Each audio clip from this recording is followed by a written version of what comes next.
¿Qué tal en esta ocasión con el senador Marco Antonio Blázquez para abordar temas que siempre son interesantes? Y una parte fundamental es justo darle seguimiento a lo que se propone en campaña. Senador, bienvenido, gracias. Muchas gracias, Luis. Es un honor tenerlo aquí. Gracias a ti y a todo tu equipo de producción. Senador, los políticos proponen en campañas una serie de cosas, llegan a ostentar el cargo, en este caso el senador, y de pronto se olvidan de lo que se dijo.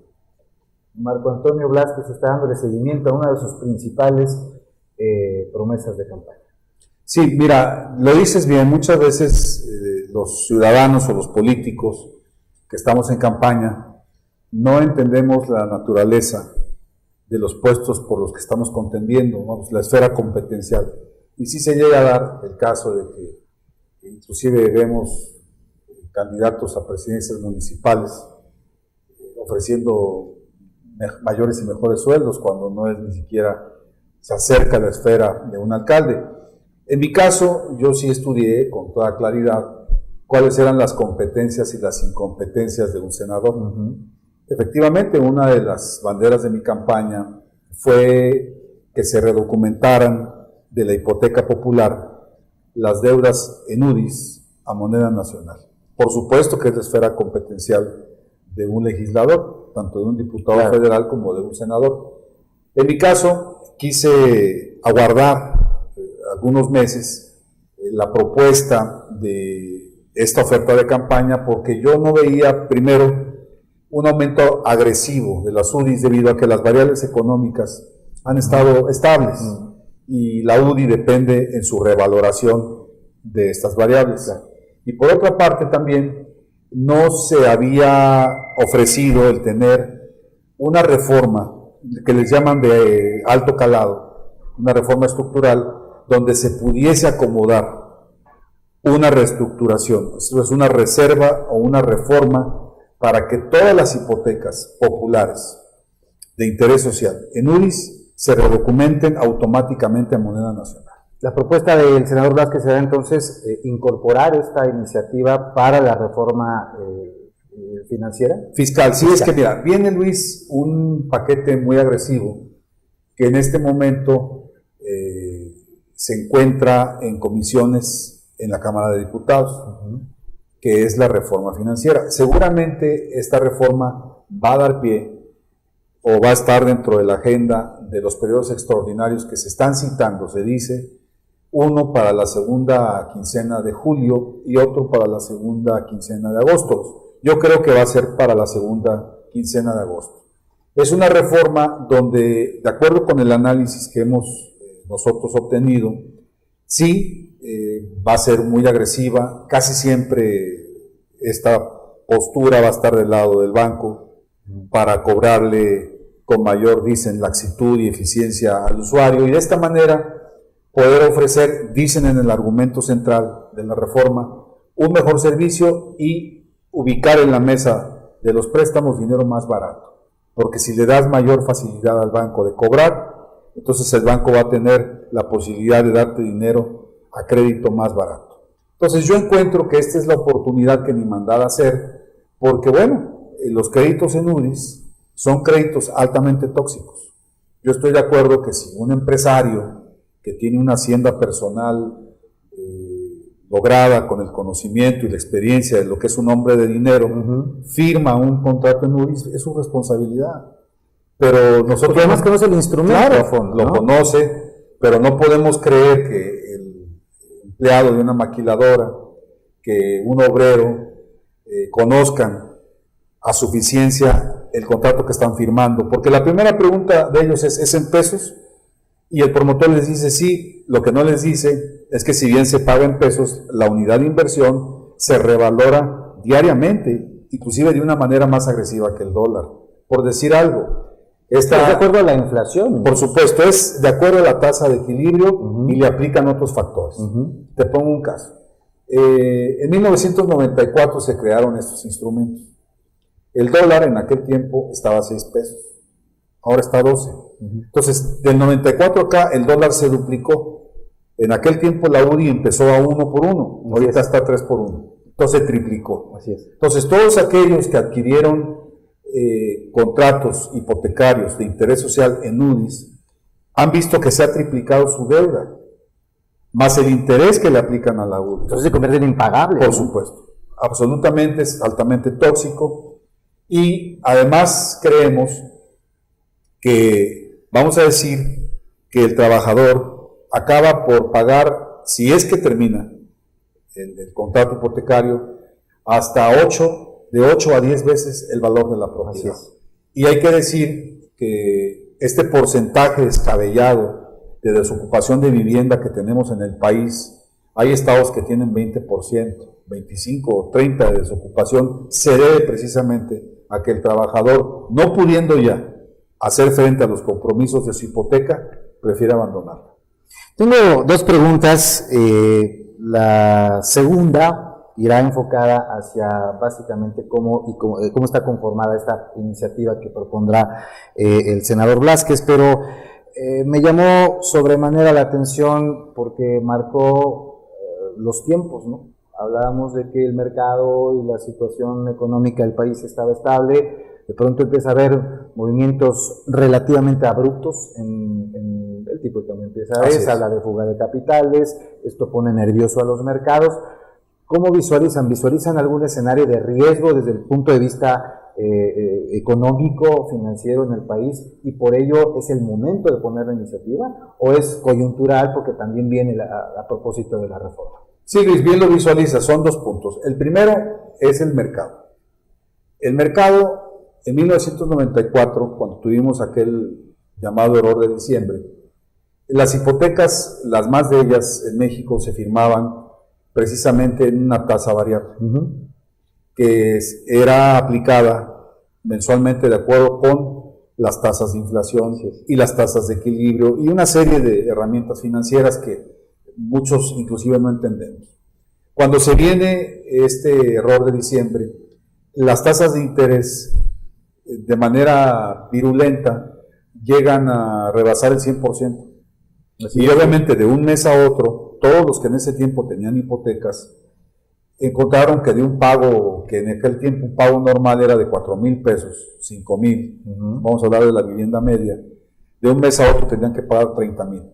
Correcto. Entonces esto era imposible. Por eso la administración del presidente Zedillo diseñó la UDI. ¿Qué fue la UDI? Bueno, era una manera de tener una unidad de inversión que no una moneda de uso corriente, en donde tú pudieras en base a esta unidad refinanciar tu hipoteca, o sea, de pesos a UDIs. Y la UDI sí te daba una tasa fija, porque es una unidad de inversión que se está revalorando diariamente, interés sobre interés. Sin embargo, creemos que aunque fue una herramienta que sí provocó que muchas personas pudieran en ese momento retener su patrimonio, el mercado ya superó esas contingencias. Fue una aspirina para un cáncer, porque un cáncer que venía, finalmente Zedillo hereda esa situación, que venía de la época de Salinas, ¿es así? Fue una buena decisión, fue una decisión criticable. Vamos a decir, tú dijiste aspirina, yo te voy a decir que fue un jarabe muy amargo, pero sanó muchos patrimonios, muchas personas lograron retener su patrimonio. Y más tarde, en base a que la UDI dejó de ser ya importante para el mercado, porque tenemos ahora tasas de 4% de inflación. Sí, eran del 35. En aquel tiempo eran más de 100. Bueno, más de 100. Entonces, como ahora ya tenemos un sistema bancario que tiene una relativa seguridad, confiabilidad en la tasa, tanto de lo que aumenta el salario mínimo como lo que es el interés y cómo se comportan las tasas periféricas, entonces ya la banca comercial está escriturando en tasa fija, en moneda nacional. Que es una maravilla, ¿no? Por supuesto, pero si tú eres, por ejemplo, un compañero de clase media, que ganas un ingreso de 50,000 pesos, 60,000, clase media, y vas a un banco, bueno, los bancos te abren la puerta, te van a decir, señor Bravo, le vamos a dar a usted una hipoteca en moneda nacional, tasa fija, pago fijo, a 11% de interés. Y a un trabajador de una maquiladora, no, para él no hay pesos, para él hay UDIs. Claro. Y para él, además de Luis, hay intereses. Ahí está la desigualdad. Por supuesto, entonces el trabajador acaba pagando 20, 22, 25% sobre una casa de interés social y tú, clase media, acabas pagando un 11% en rigurosa moneda nacional. Eso no puede ser, eso no es justo. De ahí se desprende esta iniciativa, es el origen, digamos, la desigualdad o la inequidad bajo las cuales se otorgan los créditos hipotecarios. Exactamente. Hipotecarios, porque bueno, las UDIs también se aplican en otros instrumentos mercantiles, en otros ejercicios mercantiles, ¿no? Pero estamos hablando específicamente de la hipoteca. Ese es el origen? ¿Qué propone el senador Blázquez para incorporar dentro de esta reforma fiscal? Mira, decías de las cuestiones del mercado. Ahora, tu segunda pregunta me lleva al punto 2, que es, ahora es una cuestión de oportunidad política. Nosotros, Luis, somos una bancada minoritaria. Tenemos 5 legisladores, muy productivos todos, muy bien coordinados por el que me parece es el político de mayor experiencia y conocimiento entre los 128 que habitamos esta instalación, que es el licenciado Manuel Bartlett Díaz.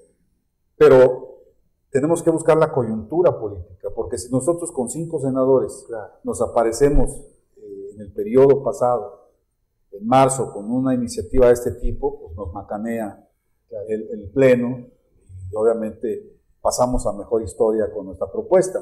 Entonces, el sentido de la oportunidad es que si ellos dicen una reforma de gran calado, si estas bancadas mayoritarias nos dicen que con esta reforma quieren sanear la banca y quieren hacer más eficiente la relación entre el banco y el usuario, entonces es el momento de decirle, bueno, nosotros tenemos esta propuesta, y que es que todas las hipotecas que están firmadas en UDIs, que sean parte del universo de la hipoteca del trabajador, sean reconvertidas automáticamente a moneda nacional, basados en que primero vamos a desembarazar al trabajador de una deuda tóxica, de una responsabilidad descomunal que difícilmente podrá cumplir. Segundo, que vamos obviamente a evitar que los bancos sigan recuperando casas porque el trabajador no puede pagarlas. Señores, los bancos no quieren casas, ¿no? Quieren dinero. Al banco no le interesa recuperar 1000 unidades de vivienda que tiene que rematar en algún mercado al 30% de lo que prestó. Obviamente, aquí es que si quieres tú sanear, entonces el Partido del Trabajo te va a incorporar este enriquecimiento a la reforma o esta reserva, no sé todavía, porque los asesores de la bancada están trabajando en encuadrar el documento, encuadrar la herramienta, porque entonces yo creo que con la experiencia del licenciado Bartlett, con la manera como ha manejado él nuestra bancada, como nos conducimos los senadores del Partido del Trabajo, podremos llegar con los líderes de otras bancadas y cabildear la suscripción de esas bancadas a la iniciativa. Y si bien no podremos detener, porque somos 5, el contenido agresivo de esta reforma financiera, por lo menos agregar a esta un alivio, ni siquiera temporal, definitivo a las deudas que tienen muchos trabajadores. Porque además será difícil que en esta propuesta exista, seguramente habrá oposición por el simple hecho de un ejercicio político, una postura política, pero desde el punto de vista técnico-financiero es muy viable porque hay entidades financieras, bancos, que pasan de una modalidad de crédito a otra, por decir algo, veces salarios mínimos los pasan a pesos sin ningún problema, es decir, podría ser un argumento que pronto políticamente pudiese en un momento determinado frenar, pero no, porque hay una gran viabilidad de pasar de UDIs a pesos y todos con luz, todos rabones, o todos con luz o todos rabones, entonces estaría parejo, ¿no? Ya pasó, Luis, en 1994, dentro de la creación, que fue un decreto, si no mal recuerdo, todos los que tenían deudas contratadas en moneda nacional a tasa variable y que no podían pagar, automáticamente pasaron a UDIs. Sí, se tiene que reescriturar, obviamente, todo esto tiene que pasar por notaría. Claro. Y en aquel tiempo, Yo lo recuerdo porque pues tú sabes que yo como tú soy comunicador y estuve muy empapado de lo que ocurría en su momento, que eran cobros preferenciales al trabajador. O sea, todos aquellos que se movieron de pesos a UDI, yo me acuerdo que del tiempo eran entre 400 pesos a 800 lo que tenían que aportar a la notaría, porque dentro de ese decreto se incluyeron recursos públicos que precisamente ayudaron al trabajador con la reescrituración. Entonces aquí, en este tiempo, también se puede hacer. Por ejemplo, la Sociedad Hipotecaria Federal tiene contemplada esta reescrituración, pero parece una burla. El primer requisito es que esté a tiempo, que esté al corriente, pues si ese es el alegato. Se trata de ¿sí? ayudar, ¿no? Y el segundo es que ya que te pongas al corriente, necesitas pagar 6 meses consecutivamente a tiempo, y volvemos a lo mismo. Es como aquel que se está peleando con otro porque le dicen el cuerdas, y el que le llega a echar porras le dice pégale cuerdas, pues ves que por eso me estoy peleando y me vienes a decir cuerdas. Entonces, esto es una situación en la que tenemos que tener trabajo y entereza todas las bancadas. Ya el senador Bartlett me comentó que él va a apoyar con todo la iniciativa, y nosotros, como hemos llevado una relación muy sana como grupo parlamentario con los demás compañeros, como tenemos una relación y un diálogo abierto con todos, no creemos que sea difícil que con un argumento sólido, presentando la realidad que vive el trabajador, tengamos el apoyo de las bancadas mayoritarias. Senador, aprovechando que tenemos muy pocas veces la oportunidad de platicar con usted, siempre está en las actividades legislativas, siempre pendiente de su estado, yo quiero aprovechar el conocimiento de causa para quizá en otra emisión transmitir un dominio ciudadano, pero hacer un análisis muy breve de si esta situación que se presentó, bueno, esta fue la que dio origen de alguna forma al FOBAPROA, ¿no? Es decir, la condición de los bancos actual es totalmente distinta. Podremos comparar este escenario de los bancos, insisto, aunque la situación financiera de los bancos mexicanos, o por lo menos los bancos que están en México, es insolvente, a lo que sucedió en el mercado subprime en Estados Unidos? Mira, tiene una diferencia muy grande. El aspecto de las hipotecas subprime de los Estados Unidos no se puede comparar con la manera tan sufrida y yo diría hasta cobarde como tienen sometida a la población de escasos recursos en materia de política de vivienda. La cuestión de las hipotecas subprime fueron una burbuja de unos 5 años aproximadamente, donde las viviendas llegaron a tener una sobrevaloración de hasta un 300 o 400% en el curso de 5 años. Sí, muchos compañeros, inclusive latinos, perdieron sus viviendas, pero antes de perder su vivienda obtuvieron grandes ganancias por concepto de los refinanciamientos. Esto es, quienes entraron a esta burbuja a tiempo o en la primera fase, compraron una vivienda, te pongo un ejemplo, en California, a $300,000, la que vendieron al año siguiente a $400,000 y se compraron una en 400, y luego 2 años después la de 400 la vendieron a 700, y luego se compraron una de 1,000,000 y esa ya no la pudieron pagar. Pero el dinero que perdieron era dinero del mercado.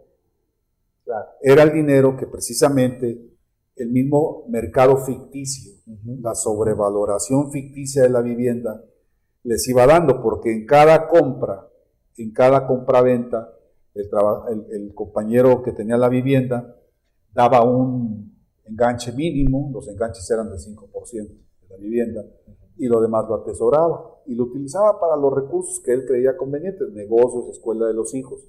Y cuando vino el punto donde se reventó la burbuja, lo mejor que pudieron hacer es devolver las casas, porque la casa que había comprado $1,000,000 bajó abruptamente a la mitad, o un poco menos, a $500,000 o $600,000. Pero ojo, ese compañero perdió el dinero del mercado.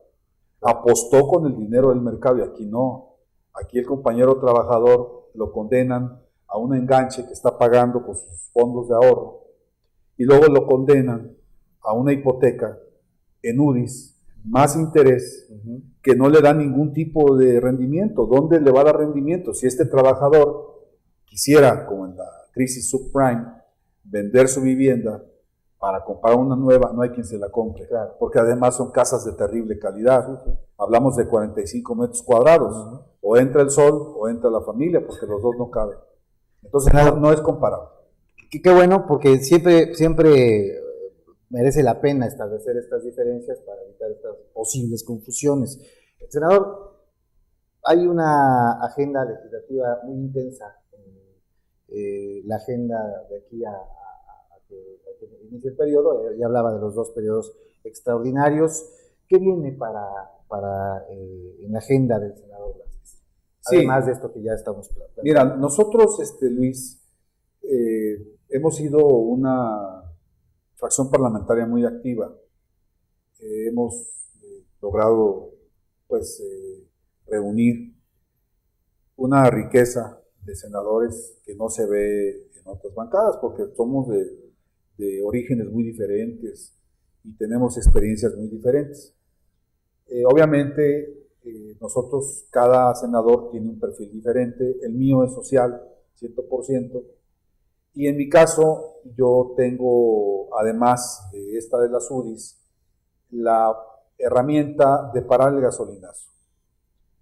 Nosotros creemos que es un abuso lo que se está haciendo con la población. Este gasolinazo, que no obedece más que a la voracidad del Poder Ejecutivo Federal por estar recaudando cada vez más dinero, los está afectando de una manera muy grave. Empezó en 4 centavos cada mes, estamos en 11. Así es. Y sí, obviamente, cuando se implementó este sistema, era porque hubo, como consecuencia de la crisis subprime, también se afectó el mercado de los hidrocarburos. México vio adelgazar su nota petrolera porque bajaron los costos, pero esto ya se recuperó. Ya en este momento ya no hay razón para no, México está ingresando $17 de excedente por barril vendido. Está tasado creo que en 80 y lo están dando a 112. O sea, hay un excedente y además se supone, porque chillan como puerquitos atorados, de que hay un subsidio de la gasolina que no vemos por ningún lado.